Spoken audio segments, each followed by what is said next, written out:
Feast TV is brought to you with the support from Missouri Wines, IKEA, Cawley's Coffee, Old Time Produce, and the Raphael Hotel.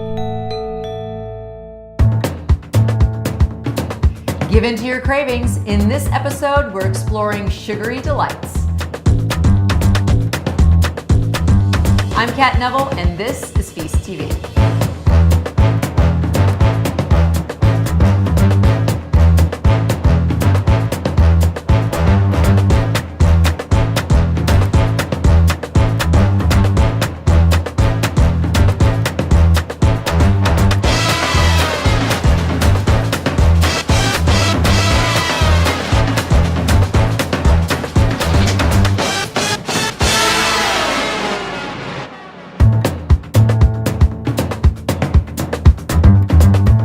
Wants a taste of the sweet life. So in this episode, we are getting behind the scenes with chefs and craftspeople who are coaxing sweetness from a range of products, not just sugar itself.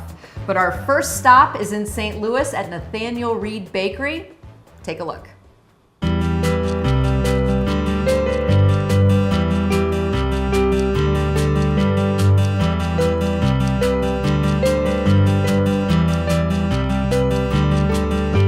When I started my career 15 years ago, this was my dream to someday open my own bakery, and I'm just really blessed for my wife Lily and I to open up the shop. I grew up in Missouri. I've been able to travel and go a lot of places, but everywhere I went, I craved to be back here, and I'm happy to be able to open this here in St. Louis.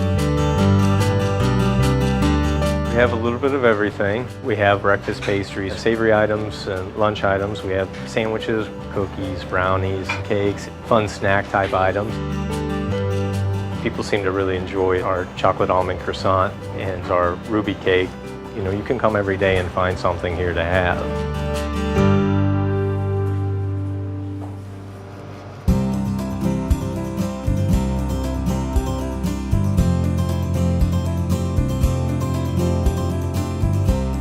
Nicole is our kitchen manager. He organizes the production in the kitchen. His main focus is on pastry. He's from Switzerland originally, been in the United States for a while, and so he's one of the top young culinarians in the United States. It's a pleasure having him in this establishment. I had the opportunity to stay in Switzerland and take a manager position at the chocolatier, but I know Nathaniel, and I know what this is. And I know there's nowhere else better for me in the world to be working. I have so much respect for him. He's just a great guy, a good family man, and he cares about us. And then on top of that, he's a world-class pastry chef, seriously world-class. Everything is very, very well thought out and really well designed.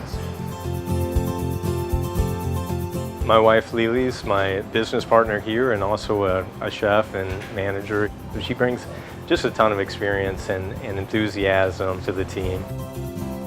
My recipes, I do the chocolate chip pecan cookies, ginger snap, the oatmeal raisin. It's just all things that I enjoy making at home and wanting to share that with everybody.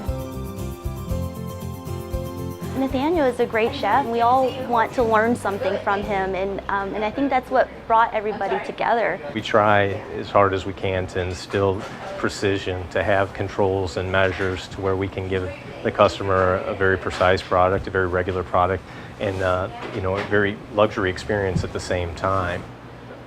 It's fun. I mean, I love it, and anything you love, it's easy to go further into and want to be better at it. There are a lot of bakeries out there, but what you are presenting is completely outside of what most people are familiar with. The level of pastry that you produce, it's world class. So I appreciate that. I've been blessed to have the opportunity to travel the world and go to a lot of bakeries all over the place, and I know the standard of what people make, and I have to say I think we're doing a very good job here. A lot of these are my own creations or signature products you can't find anywhere else. So where a lot of bakeries, they might buy some high-end, something in a tube or a jar, Nathaniel and his team, they're making every single thing from scratch. And when you see this beautiful pastry and when you taste the amazing work that you guys are putting out, you can tell the difference. It's a labor of love. I mean, there's definitely easier ways to do everything we're doing here, but we bake every day fresh because that's better for the planet.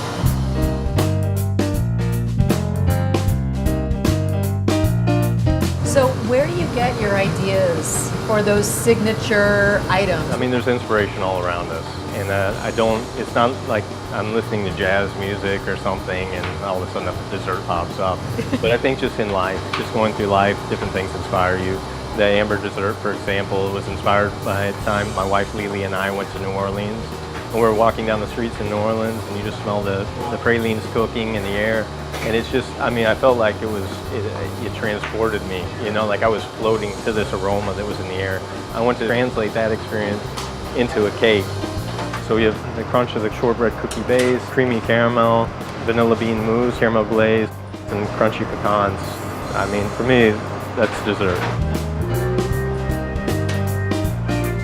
There are two very different ways to approach creating pastry. Sure. And absolutely. Your work, when you look at it, it's like a piece of art. It's like a sculpture. I appreciate it. I mean, I like consistency, and I like consistency in our product. So I went to Mizzou originally for biology. My life before was a lot of science-based, and I always thought I was going to be a scientist, which that's not what I do now. But there's a lot of that in me, and that definitely comes in handy, and it's been a great foundation for what I do.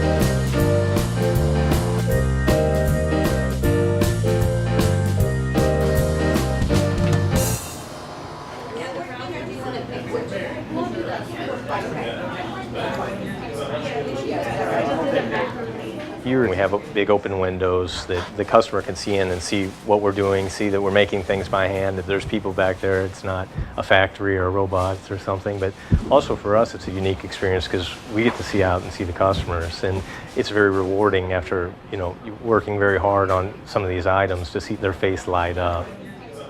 It's a great experience.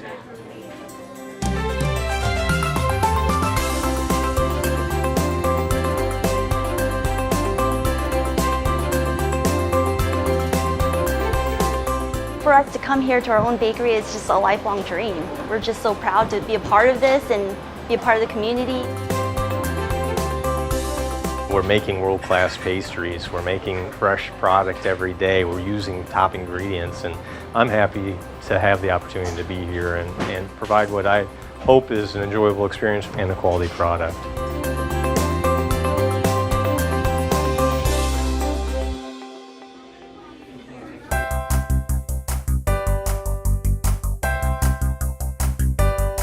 And now we're here in Springfield on a gorgeous sunny day. Let's go inside and meet the date lady.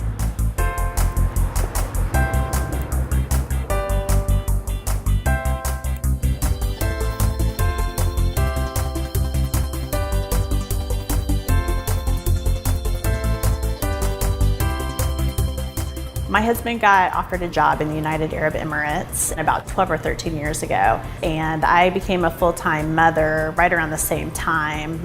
So we moved to the United Arab Emirates, and I had my 2-month-old Henry, and we basically just spent time all day long touring the markets. Over there, dates are prolific, so if you go to somebody's house, they're going to offer you Arabic coffee and dates. It's just very much a part of the culture. When I was living over there, I was already kind of trying to cut down on sugar. So I was cooking some things, experimenting with like honey and molasses. And one time in the grocery store, this date syrup I picked up had lots of minerals in it and would be good for the baby. And so when I realized that the only ingredient was dates, I just couldn't believe it. I really seriously became addicted to it, and I was shocked that it was something that really wasn't in the US market yet. Date Lady launched in 2012. We had a bunch of names written down, and we went over, I don't know, probably 100 different names. And then one time when we were testing that product at a grocery store, we were putting it on this really delicious chev and cracker, and this lady was just like obsessed with it. So she wanted to go get the exact cheese and the exact cracker, and she couldn't find it. And all of a sudden I heard her be like, "Date Lady!" She was like calling over the aisle for me. And I was telling my husband about that, and so later we were like, that's the perfect name for this business. We started at the farmers market in Springfield because that's kind of my interest. I love the local food movement. And so we kind of started there and then expanded, and we're in over 700 stores nationally. So yeah, it's going well. It's growing at a steady pace.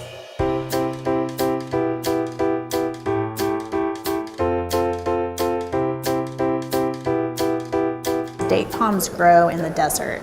They like to grow where there's very little rain coming from above. They get most of it from the ground. And so they're everywhere. So in a date oasis, you will find tons and tons of palm trees. So if we ever wanted to take a walk, that's where we would go. It would be a date palm oasis because you've got the tall shade and all of these really beautiful walking paths. How do you get people to fall in love with dates the way that you did? Most of the time these days, I just prefer for people to taste it on a spoon. Just by itself? Because it's not really as unfamiliar of a taste as one would expect it to be. Once people try it, it kind of breaks the negative connotation they might have had about dates right away, because it really is a likable ingredient. It's delicious. Date syrup was our initial product. That's why we started the company, and it is our #1 bestseller. As a natural addition to our line, we carry, in my opinion, what is the very best date grown in California, and those are our Date Lady dates. And they have more of a caramel note, they're less fibrous, and they just really almost taste like a caramel candy. We also have a chocolate spread, and that is one that I'm really proud of. So you can smell the cocoa butter smell just kind of wafting through the building. It's amazing. In this room right now, it smells as if you have essentially walked into a chocolate bar. I mean, it's rich and like I want to jump into that bath. I know, I never get tired of it. So it's a really simple recipe. The ingredients are all organic, and it's just cocoa butter, coconut oil, cocoa, and then the date syrup really adds a beautiful complexity to the chocolate spread. So that's what essentially sweetens it. And then we add just a little bit of sea salt and vanilla extract to kind of balance out the flavor. What you end up with is a spreadable dark chocolate, and it's really amazing.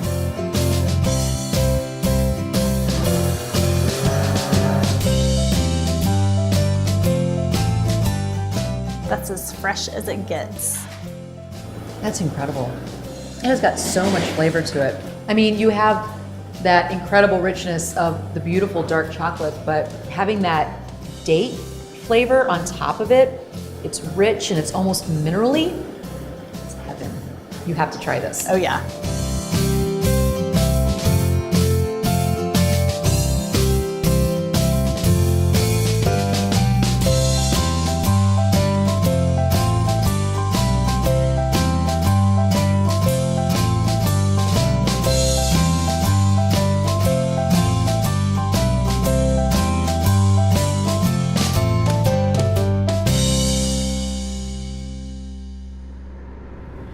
Sips can be sweet too. There is an ancient fermented honey wine called mead that's making a humongous comeback. So we're heading off to Herman to have a taste.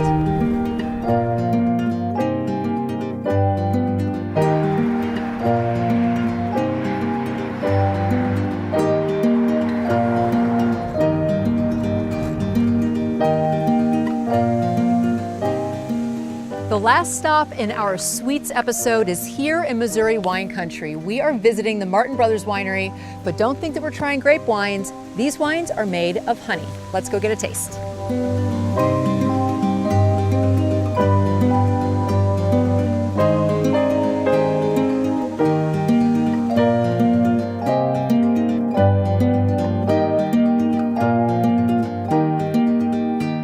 I am Derek Martin, and we are here at Martin Brothers Winery. So we're the newest winery in the Herman area, just southwest of Herman, Missouri, and we exclusively make traditional meads. Mead came about in the Martin family as kind of a collaborative effort through the Martin brothers. Two of us were making hobby batches in the basement and re-entered an international amateur wine competition in 2010, won a gold medal. So we're like, hey, this is pretty cool. Years after that, Patrick, our winemaker currently, graduated from Rolla with degrees in chemistry and biology, and I have a degree in mechanical engineering with a business minor, so you can already see just by those backgrounds how we complement each other. from there we decided, hey, you know what, let's improve upon this and take a more professional approach. So opened our doors in May of 2014 and it's grown since then.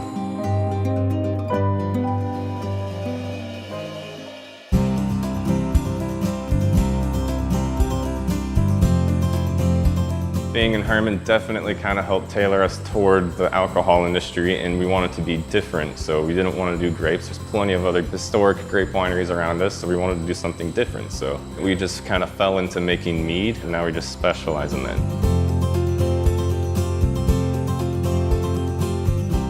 Why did you choose mead? Started with curiosity. One of my brothers was in culinary school and learning about wine, spirits, and food of the worlds, and we had never heard of mead before. So he made a homebrew batch, and that's what started it all. Then all of us started making homebrew batches along with them, and it just took off from there. Well, starting out on the homebrew scale, we bought a lot of local honey, but as we grew, the local suppliers were no longer enough. So we still do use some local honey, but the majority of it comes from out of state. So as the colony collapse sort of spreads more and more, the honey supplies are getting thinner and thinner nationwide. So it's a serious problem we're dealing with every day.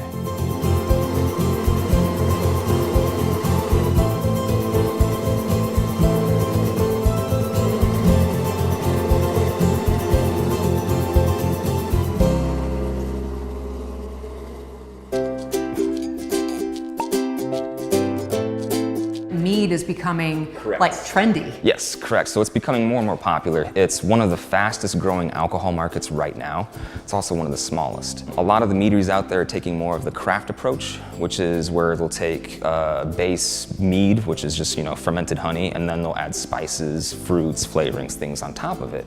We decided to step it back further and ask ourselves the question, well, what is mead? Mead's made from honey. So we put the honey front and center. So we pick our yeasts, we pick our different toasts for oaks to really highlight what's in that honey and unlock it and bring it forward for people.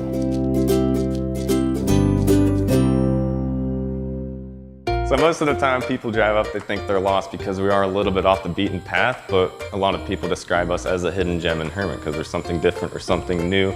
So a lot of people come up completely unaware of where they're at or if they're in the right place, and then they'd come into a winery, and then for another shock, we make wine from honey. When you come in, you're presented with this flight-style tasting menu. And what strikes me first is that what leads, the explanation is the type of honey that you're using. So is that how you create differentiation in the flavor? Yes. So for all wine, including mead, which is where all winemaking started from, you have three sources of flavor. You have your fermentation material, which in our case is the honey. You have your yeast type, and you have your oak type, as well as the toast level of said oak. So you have three ingredients, all of which affect the flavor in profound ways, each in their own. Cool, well, I'm excited to try it. Okay, so we're gonna start with our wildflower sweet mead, which is made entirely from wildflower honey. So you're probably more familiar with wildflower honey than you think. It's the same honey that's produced by our local beekeepers nationwide. It's also the same honey we find in grocery stores. So it's that familiar honey-like flavor. Mm-hmm. So it's surprising, with this being made from that it's incredibly fruit-forward, with a nice, rich apricot note right up front, followed by crisp green apple. That's delicious. So this next one, our wildflower dry, made from the exact same wildflower honey. However, this time we used a different yeast. So for example, this yeast, unlike the first one, consumes every last drop of sweetness. It also gives it a different flavor profile entirely. So this one's incredibly citrus forward, with a nice crisp lemon note right up front, followed by roasted almonds and a hint of vanilla. So the flavor profiles of these two, both made with the wildflower honey, are incredibly different. The aromas are entirely different. Yes. It's fun to be able to try these side by side, knowing that they're made with the same base ingredient, in the same way that it's fun to taste wine side by side when they're vinified differently, but they're using the same grapes. So how do you choose your yeasts? So choosing the yeast is absolutely critical. So just like winemaking, you want to pick a yeast that will retain all of the varietal character of the material you are fermenting. So for us, how we start out, we start with the honey. We taste the honey, we decide what kind of flavors are in there that we like. So very similar to photography, you have a picture in mind. Now, how you capture that picture is where the artistry and science comes in. So you taste this honey, it tastes like X, Y, and Z. And it also has A, B, and C in there as well. So you want to pick and choose from those to have that complete flavor balance. So you pick a yeast that will retain these flavors, but also remove these, for example. So you can tailor the different flavor molecules that are in the honey based upon the yeast type you choose. This one made entirely from orange blossom honey.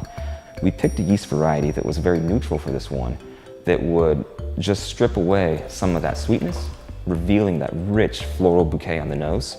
Again, it is so dramatically Yes. different. You really do get that orange quality. It's almost an orange zest, and you have a bit of that like just beautiful kind of delicate floral quality to it. Hard to believe all that was locked in just the honey, wasn't it? Wow. So is this the variety that's going to be tough next year? So this one specifically, due to the Zika virus popping up in Florida and with the drought in California that's been going on prevalently. So on one hand, you've got the bees being wiped out with colony collapse disorder and insecticide use for human protection. And then you have the orange trees being wiped out in California due to drought. So you have three factors that are making the orange blossom honey difficult to get a hold of. That's delicious. I feel very special that I had a chance to try some. So do we. So do we. So what would you say to somebody who's like, I don't like sweet wine. I don't like sweet drinks. How would you encourage them to try mead? Unfortunately, there's a few wine writers out there who have programmed people that sweet wines are cheap wines. But there are some really premium sweet wines out there, and they are more versatile than just dessert wines. Well, I think it's important to understand that sweet does not mean low quality. Correct. And they're incredibly complex, so don't let the term sweet throw you off. Correct. Absolutely. Correct. And just like wines, I mean, grapes start very sweet on the vine. A lot of people think there's dry grapes. That doesn't exist. All grapes are sweet before they're fermented, same thing with honey. The end result's what really matters, to pull out those flavors and do it justice via capturing whatever flavor profile that you see in the starting material.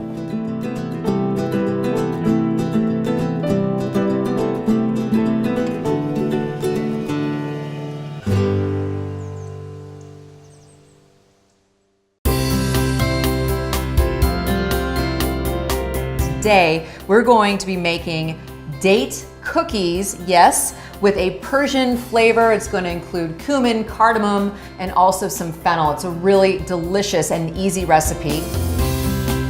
The very first step is to cream half a cup of butter with half a cup of that date sugar.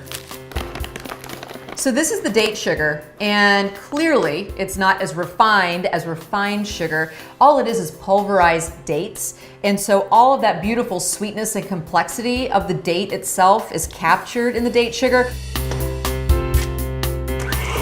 Let that go for just a little bit.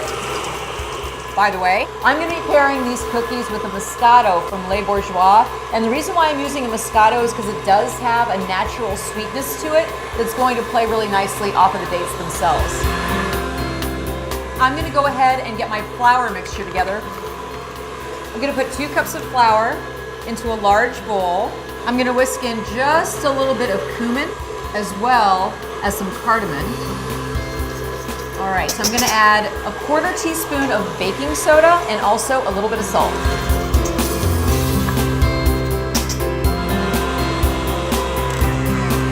All right, 1 egg. Just gonna very quickly go into the batter.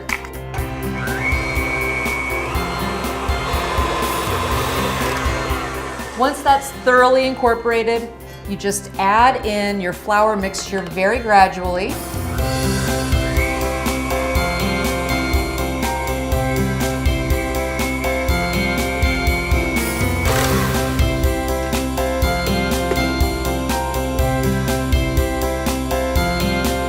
The dough's not sticky. What I'm gonna do is just wrap it in a little bit of plastic wrap and stick it in the fridge so it chills and becomes a little bit more dense. So while the dough is chilling, I'm going to make the filling. Just 7 ounces of dates mixed with some spices, black walnuts, and I'm choosing black walnuts because they are native to our region. These dates are gorgeous. All I'm gonna do is split them open so that I can remove the pits and drop them in. Dates are actually very good for you, and they have high levels of antioxidants and minerals. It's a great way to sweeten up a dessert without overdoing it on refined sugars.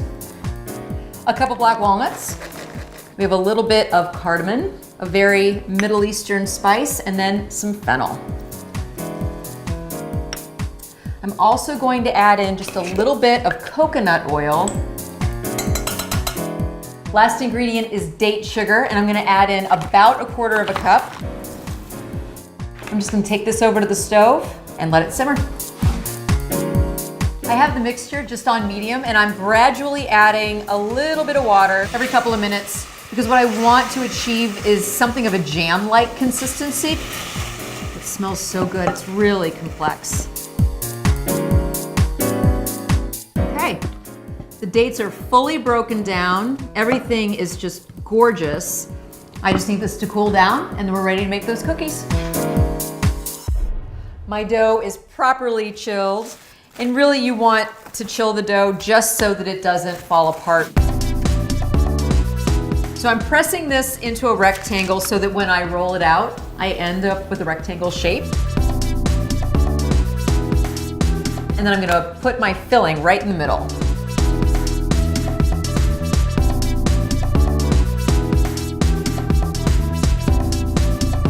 And then this needs to go in the freezer for about 10 minutes or so that when you cut it, it doesn't all fall apart.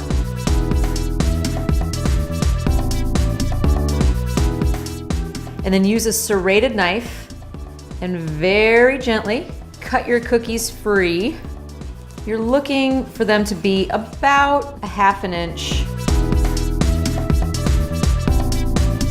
These go into a 350-degree oven. Keep your eye on them, and when they get puffy and golden brown, about 10 minutes, they're done.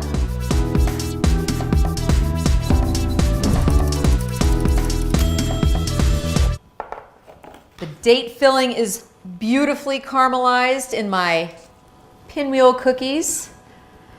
I'm just gonna go ahead and serve these up on a platter and let them cool. This is the kind of thing you can bake ahead and make even for breakfast because of all of the nutrition that's in those dates, or of course, dessert with a glass of wine, because that's what we're gonna have right now. I'm pairing these pinwheel cookies with Moscato. This Moscato is made by the guys at Les Bourgeois. It has a pineapple, almost tropical note to it. This is gonna go beautifully with these pinwheel cookies. Once they cool down, I'm gonna dive right in, and I'll see you next time.